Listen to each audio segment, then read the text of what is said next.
Dans l'épisode précédent, Cyprien se rendit au pays du soleil levant pour découvrir sa destinée. Il remet désormais les pieds à Tokyo sur la planète Namek, mais arrivera-t-il à vaincre le puissant Freezer? Enfin! J'ai passé une semaine à Tokyo, ça m'avait tellement manqué ce pays, du coup j'en ai profité pour analyser un petit peu plus ce pays atypique. Quand tu rentres dans un magasin, on va te crier dessus « Irashaimase » qui veut dire « bienvenue entre », je dis bien « crier ». Hein. Un vendeur qui te le dit bienvenue entre, ça fait plaisir, ça suffit. Mais non, il faut que ce soit tous les vendeurs du magasin, absolument tous. Même celui qui est retourné de dos en train de ranger un truc. Irashaimase. Irashaimase. Ok. Irashaimase. Irashaimase. Irashaimase.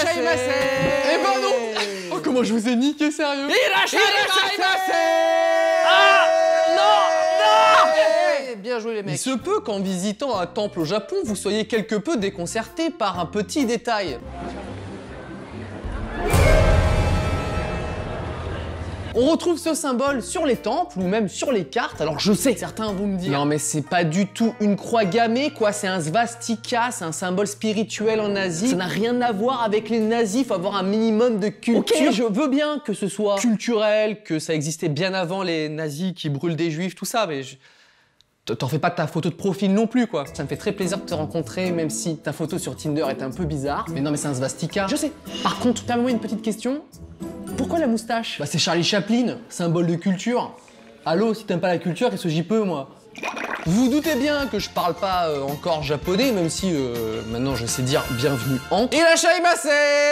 Du coup au Japon, je parle en anglais, mais les japonais parlent leur anglais à eux. Je l'ai appris en allant dans une boutique de figurines. Do you have a Dragon Ball figurine? Dragon Ball. Dragon Ball. Nani? Dragon Ball? Dragon Ball, Dragon Ball, Dragon Ball, Dragon Ball. Et là, je me suis souvenu du générique japonais de Dragon Ball. Oui, il vient de dire Dragon Ball. Ouais, ouais. En fait, ils remplacent les R par des L et à la fin des mots, ils mettent des U ou des O. Effectivement, ça marche beaucoup mieux comme ça pour se faire comprendre. Dragon Ball. Ah, Dragon Ball. Directo on your right. Arigato gozaimasu. Dragon Ball. En parlant de langue, petit rudiment de la langue japonaise, non se dit iye. Du coup, ne vous la jouez pas l'américaine. Something to drink? Yeah. I want the... Excuse me. Ready to order? Yes. I want a pastis. Un pastaga, c'est parti. J'adore la bouffe japonaise et contrairement à ce qu'on pourrait penser, il y a plein de plats sans poisson et c'est délicieux. Katsudon, ramen, udon, okonomiyaki, tempura, yakitori, pâtisserie. Non, non, pas pâtisserie, pas du tout même. Hein. Au Japon, ils vendent des tas de pâtisseries de toutes les formes, de toutes les couleurs, mais ils oublient de mettre deux ingrédients, le beurre et le sucre. Tiens, goûte-moi ça. Ah, c'est pas bon. Ah, ça a aucun goût. Ah, bah goûte ça plutôt. Ça, c'est déjà un petit peu meilleur. Qu'est-ce que c'est? C'est du papier. Ah ouais. Ouais, c'est meilleur. C'est bien meilleur. Alors, je suis pas un expert en design, en esthétisme, non, mais il y a quand même un truc qui m'a un petit peu étonné au Japon. Les voitures cubiques. Les voitures cubiques. Il y en a vraiment beaucoup, énormément, partout. Il y a même certains endroits où j'ai vu que des voitures cubiques.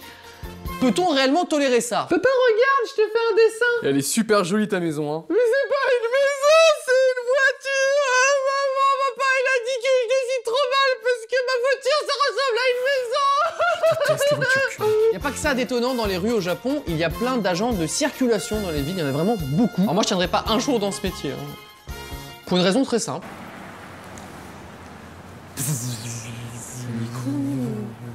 Arrête, là, il y a des gens qui... Tiens.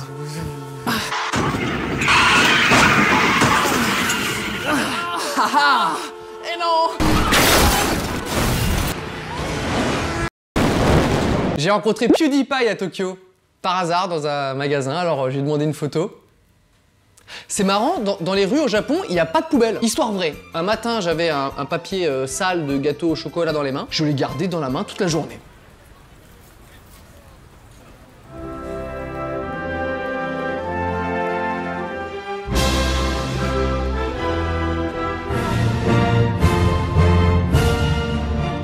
C'est bon, j'ai trouvé. À Tokyo, j'ai été amené à prendre le métro de nombreuses fois. Parfois, c'était assez long, assez chiant. Mais les Japonais ont pensé à un truc super bien. Ils ont des écrans qui diffusent des publicités dans le métro. Le temps passe super vite.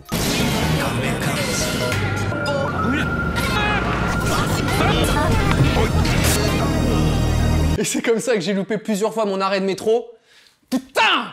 Ah, ils sont forts les Japonais, ils sont forts! J'adore tellement ce pays, entre tradition et modernité, comme disent les gens chiants, et depuis mon précédent voyage, il y a 4 ans, j'ai pas passé un seul jour sans penser au Japon. Ah, je peux pas vous quitter sans vous faire visiter un petit peu, hein. Allez, on va faire un petit tour. Un petit tour en rond. Tu viens?